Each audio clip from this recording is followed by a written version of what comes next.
Meus amigos, a surra que o ministro Luiz Fux deu ontem no relator do caso, Alexandre de Moraes, e também no Flávio Dino, os dois que votaram pela condenação do presidente Bolsonaro e demais réus, a surra foi tão grande que, sinceramente, eu achei que hoje pela manhã o Fux ia estar no inquérito e usando tornozeleira eletrônica, não é? Porque a sanha de condenar Bolsonaro é tão grande que era visível o desconforto na cara de Alexandre de Moraes, né? Ele estava visivelmente inconformado com o voto do ministro Luiz Fux, seguindo a lei e a Constituição, dando um parecer técnico, um voto que durou quase 12 horas, talvez o mais longo da história do STF, onde Fux absolveu Bolsonaro por todos os crimes e pediu nulidade do processo por incompetência da Suprema Corte para julgar o caso, visto que, aquilo que a gente vem falando há muito tempo, eles não têm prerrogativa de foro, nenhum dos acusados, nenhum dos réus, né? Principalmente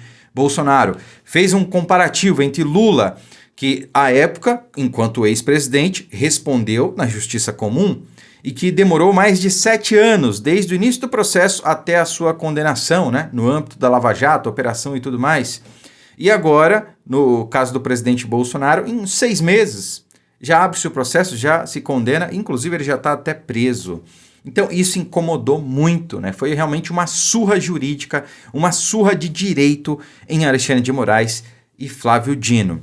Hoje teremos aí o voto de Cristiano Zanin e da Carmen Lúcia, né? Não sei se os dois votarão hoje, né? A sessão deve começar aí por volta do meio-dia, não sei se já começou, mas há aí uma expectativa de que o Zanin ou a Carmen Lúcia acompanhem o voto de Luiz Fux, ou em parte, ou no todo, não sei, tá? Pode ser que a Carmen Lúcia tenha um entendimento parecido com o que teve Luiz Fux, pelo menos em alguns aspectos, mas pode ser também que não, né? Enfim, deles a gente pode esperar qualquer coisa, até porque a gente viu ali qual foi a reação de Alexandre de Moraes, tá? Agora, do Zanin, meus amigos, do Zanin, olha, eu espero que ele siga o entendimento jurídico, que ele dê um parecer técnico, né? Mas pode ser que a gente se surpreenda positivamente com ele. Afinal de contas, vamos falar a verdade aqui. O Fux, ele corroborou com a ditadura em curso até aqui, né? Se ele realmente quisesse dar sempre o seu parecer técnico, ele já teria dado quando começaram os julgamentos lá no Supremo do pessoal do 8 de janeiro. Os únicos que foram contrários às condenações, inclusive da Débora, do Batom, foram André Mendonça e Cássio Nunes. Então, se o Fux quisesse, ele poderia desde o começo já ter dado o seu parecer técnico, já ter não condenado essas pessoas que são inocentes pelos crimes que são acusadas, né? Por que só agora? Porque quem tem medo, ele não quer entrar na mira dos Estados Unidos, ele não quer sofrer as sanções da Magnitsky, tá? Não vamos achar aqui que o Fux, ele teve um surto de sanidade, não, né? Quer dizer, até teve, mas foi motivado por outra coisa, né? Foi motivado aí pelos nossos amigos do Norte, essa é a questão. Vamos esperar para ver o que Cristiano Zanin vai decidir, porque, afinal de contas, ele é o ministro mais novo da corte, né? E ele tem muitos anos pela frente, está no início da carreira, né? Então vai ser complicado se as coisas já começarem com o pé esquerdo para ele. Se ele já começar, neste momento da vida, a ser sancionado. A gente viu aí que ontem saiu a notícia, pelo menos, né, que no final de agosto o ministro Alexandre de Moraes e a sua família já compraram uma mansão em Brasília no valor de 12 milhões de reais, que está no nome do instituto, né? Então ele já começou a se mexer ali porque sabe que a coisa vai apertar daqui para frente. Mais ainda do que já está. Não só para ele, mas para toda a família. Esposa, os filhos e por aí vai. E o Zanin, acredito que não quer entrar na mira de Donald Trump. Não quer ir por esse caminho. Afinal de contas, não completou nenhum ano ainda de Trump na presidência. Tem muito mais por vir. E eles sabem muito bem disso, tá? Agora, eu separei para vocês aqui, meus amigos. Eu não vou colocar aqui trechos. Acho que todo mundo já viu aí na internet, né? Vídeos rodando e tudo mais.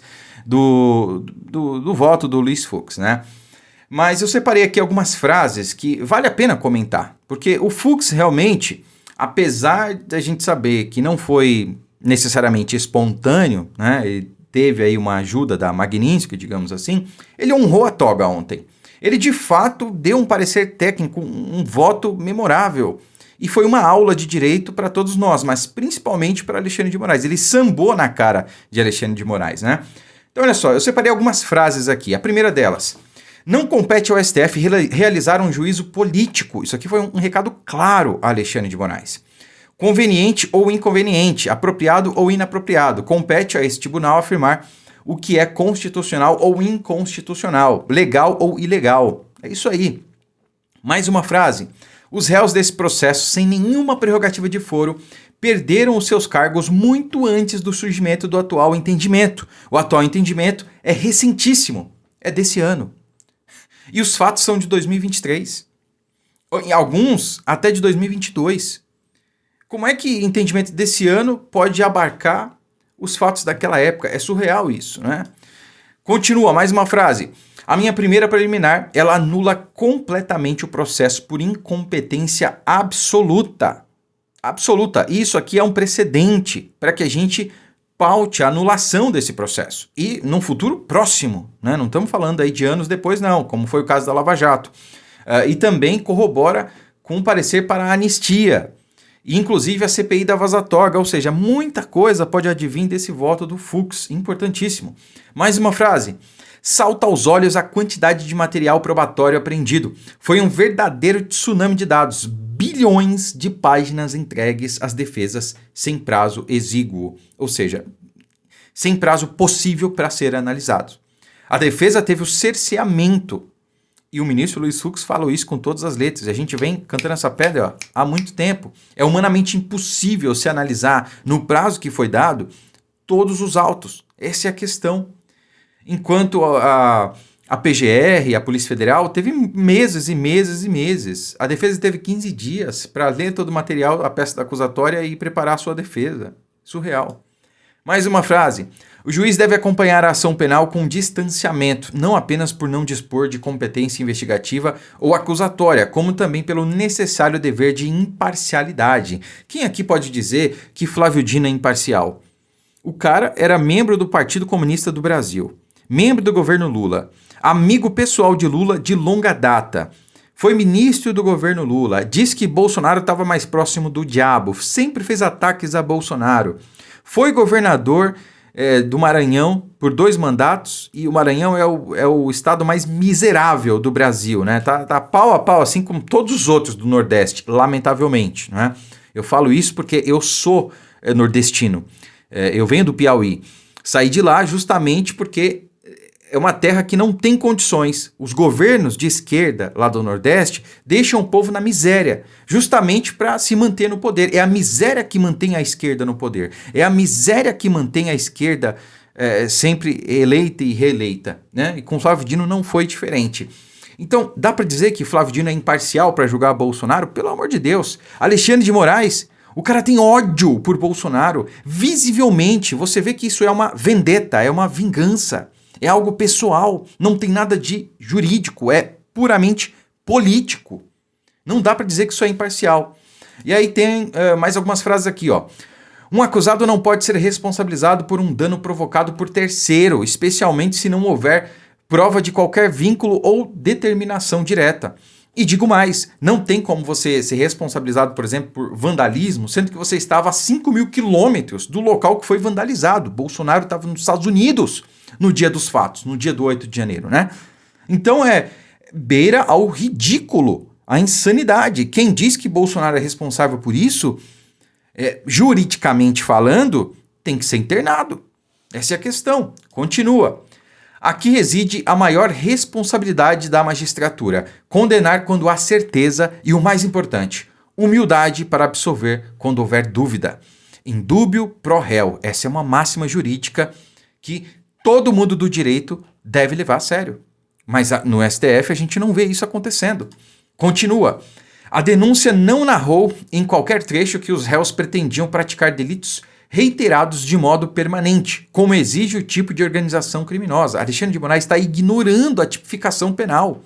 Ele simplesmente quer imputar a Jair Bolsonaro e demais réus o crime de organização criminosa, mas algumas exigências para a constituição desse crime não estão presentes. Como diz aqui o Luiz Fux, né, que uma das condições, né, é estar de modo reiterado e permanente. E não estava, não tem essa exigência. Também não estavam armados para serem condenados por organização criminosa armada. E continua. Ao rebaixar a competência original do plenário para uma das turmas, estaríamos silenciando vozes de ministros que poderiam esterilizar a forma de pensar sobre os fatos. Ou seja, ele disse no início do julgamento que o STF é incompetente para julgar pessoas que não têm prerrogativa de função. Fez o paralelo com Lula e tudo mais, que era ex-presidente também na época, né? Não vou entrar no mérito aqui de que, de fato, Lula tinha a culpa no cartório, diferente de Bolsonaro. Mas o fato é que os dois eram ex-presidentes, Lula era à época, Bolsonaro é hoje. Lula respondeu na justiça comum, teve direito à ampla defesa, teve anos e anos e anos para recorrer, foi condenado em todas as instâncias e Bolsonaro, num julgamento extremamente célere, em tempo recorde, está sendo condenado em última instância já de primeira, sem nenhuma prova, enquanto contra o Lula haviam milhares de provas, né? O desembargador Gebran Neto, à época, disse que haviam provas sobradas contra o Lula.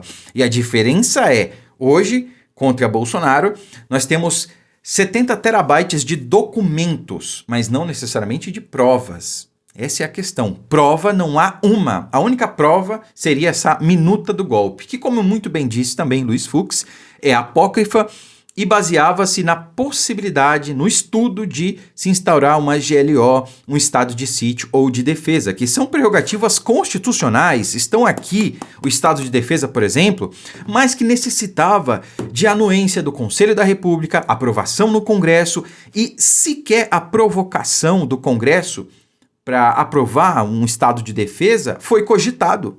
Então não há o que se falar em nenhuma materialidade nessa questão.